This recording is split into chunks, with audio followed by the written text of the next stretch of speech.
South ఇండియాలోని అతి తక్కువ ధరలకి రత్నాలనందించే ఏకైక సంస్థ 6JVR. నమస్తే, నేను విజయ్.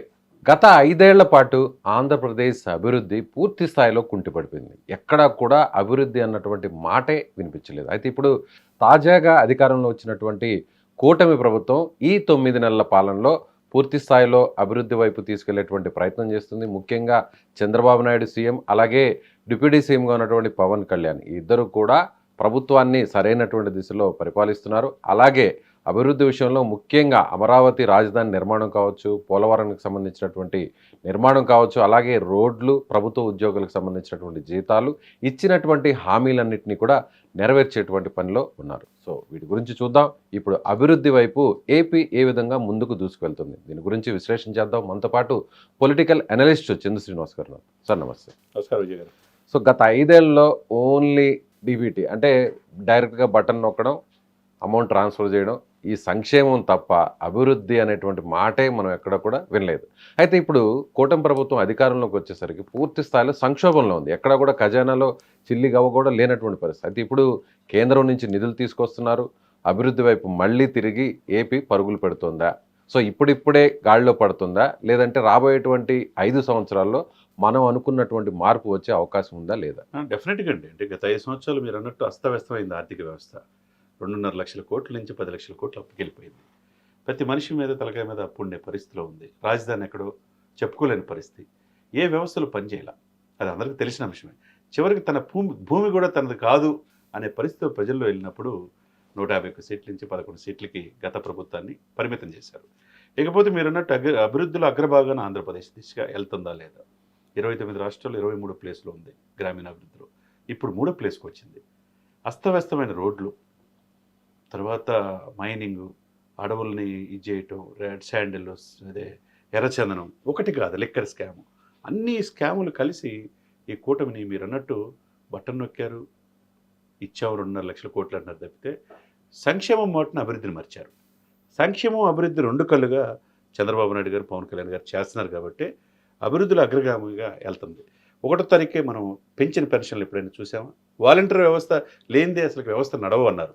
అసలు వాలంటీర్ వ్యవస్థ పనే లేకుండా గత 9 మాసాల నుంచి 1వ తారీఖు ఆదివారం వస్తే 30వ తారీఖే ఇస్తున్నారు. అటు ఒకవైపు లోకేష్ గారు, ఒకవైపు పవన్ కళ్యాణ్ గారు, ఒకవైపు చంద్రబాబు నాయుడు గారు. అంటే ఎక్కడ కూడా వీళ్ళ మధ్య విభేదాలు లేకుండా ప్రజలకు ఏదైతే వాగ్దానం ఇచ్చారో అన్నీ కూడా 6 గ్యారెంటీలు అంటే అన్నీ పూర్తిగా అమలు చేయలేరు. ఒక్కొక్కటి చేసుకుంటూ కనీసం 2 సంవత్సరాలు వీళ్ళు ఇచ్చిన హామీల కోసం మనం టైం చేయాలి. ఎందుకంటే ఇప్పుడు ఈ దీంట్లో కొద్ది రైతులకి ఇంకా చేయలేదు.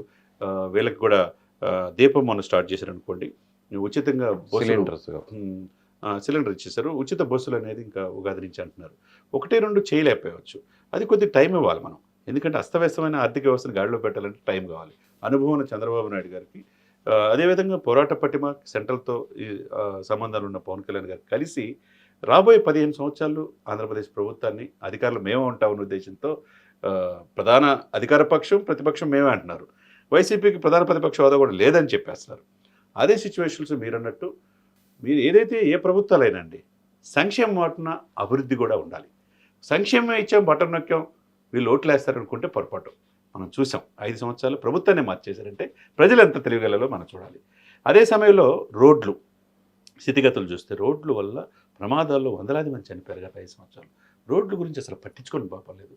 దాదాపు ఈ ప్రభుత్వం వచ్చిన తర్వాత గ్రామీణాభివృద్ధి, రోడ్లు, పంచాయతీరాజ్ ఎవరు? పవన్ కళ్యాణ్ గారు. అదేవిధంగా ముఖ్యమంత్రి గారు, వీళ్ళిద్దరు కలిసి 861.11 కోట్లు అంటే 862 కోట్లు శాంక్షన్ చేశారు మరమ్మతులకి. ఈ మరమ్మతులతో కూడా ఏంది 95% పూర్తయిపోయింది.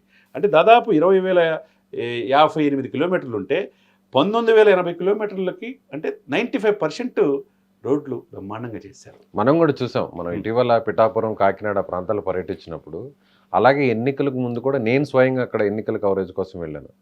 చాలా దారుణంగా ఉండేది. గోదావరి జిల్లాలో రోడ్లు అయితే చాలా దారుణంగా ఉండేది. కానీ రీసెంట్గా మన ఇద్దరం కూడా ట్రావెల్ చేసాం, చూసాం. రోడ్లంతా కూడా మొత్తం మరమ్మతులు పూర్తయిపోయి చాలా సాఫీగా ప్రయాణం జరిగింది. అదేవిధంగా మన్యంకి కూడా స్వతంత్రం వచ్చి 7 దశాబ్దాలైన మన్యంకి గిరిజనులకి రోడ్లు లేవండి. అది కూడా దాదాపు 140 కోట్లు చేసి ఉత్తరాంధ్ర జిల్లాలకు కూడా వన్నీ తీసుకొచ్చారు.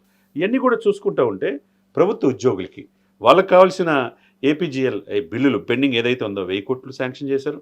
తర్వాత జీపీఎఫ్ బకాయిలు కూడా 2,500 కోట్లు ఇచ్చేశారు. ఇకపోతే మూడోది సిపిఎస్ కంట్రిబ్యూషన్ 2,300 కోట్లు ఇంకా కొంతమందికి ఇవ్వాల్సింది ఉంది. అది కూడా క్రమేపీ ఇస్తూ ఉంటే ఈ 7,000 కోట్ల రూపాయలు ప్రభుత్వ ఉద్యోగులు కూడా బకాయిలు ఇచ్చారంటే గత 5 సంవత్సరాలు వైసీపీ ప్రభుత్వం ఎందుకు చేయాల? కనీసం జీతాలు సక్రమంగా నెలవారీ ఇచ్చేటువంటి పరిస్థితి కూడా లేదండి. టీచర్లు, ఉపాధ్యాయులు అసలు ఈ నెలలో వాళ్ళు రోడ్ల మీద వచ్చి పోరాడాల్సిన లేదా అనేటువంటి పరిస్థితి. కరెక్టే. మీరు అన్ని కూడా సెక్టార్స్ అండి. రాజధాని విషయంలో మీరు ఫస్ట్ పాయింట్ చెప్పారు. 3 రాజధానులు అన్నది ఎక్కడ రాజధాని పూర్తిగా సుందరమైన విలాసవంతమైన భవనాన్ని 500 కోట్లతో ఋషికొండలో కట్టారు. ఆయన ఏమన్నా ప్రవేశం చేశారంటే చేయలే. ఇకపోతే ఇప్పుడు ఫస్ట్ టైం బడ్జెట్లో 15,000 కోట్లు కేటాయించారు. తర్వాత టిడ్కో నుంచి గృహాలకు 11,000 కోట్లు శాంక్షన్ అయింది. అభివృద్ధి జంగిల్ క్లియరెన్స్ 95 కోట్లతో చేసి మొత్తం నిన్ననే 33 గ్రామాలు 26,000 ఎకరాలు అంటే దాదాపు ఆల్మోస్ట్ 40,000 ఎకరాలు సేకరించారు. వాళ్ళందరూ ఇదితో సిఆర్డి రైతులకి ఇవ్వాల్సిన బకాయిలను కూడా తిరిగి చెల్లించారు. సిఆర్డి కమిషనర్ అక్కడ ఉన్న తాడికొండ ఎమ్మెల్యే గారు, తర్వాత సిఆర్డి కమిషనర్ కన్నబాబు గారు అందరూ కూడా ఏ విధంగా చేస్తే బాగుంటుందని వాళ్ళ అభిప్రాయాలు తీసుకున్నారు. ఎందుకంటే వాళ్ళు కదా ల్యాండ్స్ ఇచ్చింది. కాబట్టి రాజధాని సుందరంగా తీర్చిదిద్దే విధంగా చేస్తున్నారు. నెక్స్ట్ మంత్లో 15-25 మధ్యలో మోదీ గారిని కూడా పిలిచి పునఃప్రారంభం రాజధాని పనులు చేయడానికి ముందుకు వెళ్తున్నారంటే సెంట్రల్ ఏది అడిగిందే రాష్ట్రం ఇస్తుంది. మరి 5 సంవత్సరాలు ఎందుకు ఇవ్వాల? ఎందుకు చేసుకోలేపారు? ఆంధ్ర జీవనాడి పోలవరం ఎందుకు పూర్తి చేయలేపారు? ఇవన్నీ కూడా వ్యవస్థలన్నీ కూడా నిర్వీర్యం అయిపోయినాయి. 22 మంది ఎంపీలు ఇచ్చినా ఏ రోజు కూడా సెంటర్లో పోయి రాష్ట్రానికి కావాల్సిన నిధులు అడిగే పరిస్థితిలో వాళ్ళు లేరు. కాబట్టి ఇవన్నీ కూడా చూస్తే అభివృద్ధిని అగ్రభాగాన ఆంధ్రప్రదేశ్ ముందుకెళ్తుందనేది మనం స్పష్టంగా కనపడుతుంది. ఇప్పుడు కూటమి అధికారంలోకి వచ్చేటువంటి సమయంలో పరిస్థితులు చాలా సంక్లిష్టంగా ఉన్నాయి. ఎలా అంటే ఇప్పుడు కత్తి మీద సాములాగా పరిపాలన మారిపోయింది. ఎందుకంటే అప్పటికే మొత్తం ఖజానా అంతా కూడా ప్రభుత్వానికి సంబంధించి కూడా అప్పుల భారం ఒకవైపు, కేంద్రం నుంచి రావాల్సినటువంటి పెండింగ్ బిల్లు అన్నీ కూడా ఒకవైపు, పోలవరం చూస్తే సగంలోనే ఆగిపోయినటువంటి పరిస్థితి, డయాఫ్రమ్ వాళ్ళంతా కూడా కొట్టుకుపోయింది, దాన్ని తిరిగి పునర్నిర్మించాలి. అలాగే అమరావతికి సంబంధించి కూడా ఎక్కడ వేసిన గొంగలు అక్కడే. అలాగే మౌలిక వసతుల విషయంలో అసలు పూర్తిగా పట్టించుకోలేదు. సంపదని క్రియేట్ చేసుకోవాలి, పెట్టుబడులు తీసుకురావాలి, అప్పుల్లో నుంచి బయటపడాలి, అభివృద్ధిని గాడిలో పెట్టాలి, అలాగే ఇచ్చినటువంటి హామీలను సంక్షేమ పథకాలన్నింటిని కూడా అమలు చేయాలి. ఇలాంటి క్లిష్ట పరిస్థితుల్లో బాధ్యతలు తీసుకోవడం అనేది చాలా కష్టం. అలాంటిది ఒక్కొక్క మెట్టు ఎక్కుతూ ఇప్పుడు అభివృద్ధి వైపు వెళ్తుందా? అలాగే పథకాలన్నింటినీ కూడా అమలు పరిచే పరిస్థితి ఉందా? తప్పకుండా వెళ్ళాలి. ఎందుకంటే సుదీర్ఘమైన చంద్రబాబు నాయుడు గారికి అనుభవం 4.5 దశాబ్దాలండి. 8 సార్లు ముఖ్యమంత్రి చేశాడు. అదేవిధంగా పవన్ కళ్యాణ్ గారు 164 సీట్లు 21 మంది ఎంపీలు ఇచ్చారు. సెంటర్లో కూడా అధికారులు రావడానికి ఆంధ్రప్రదేశ్ 21 ఎంపీలకు కీలకం.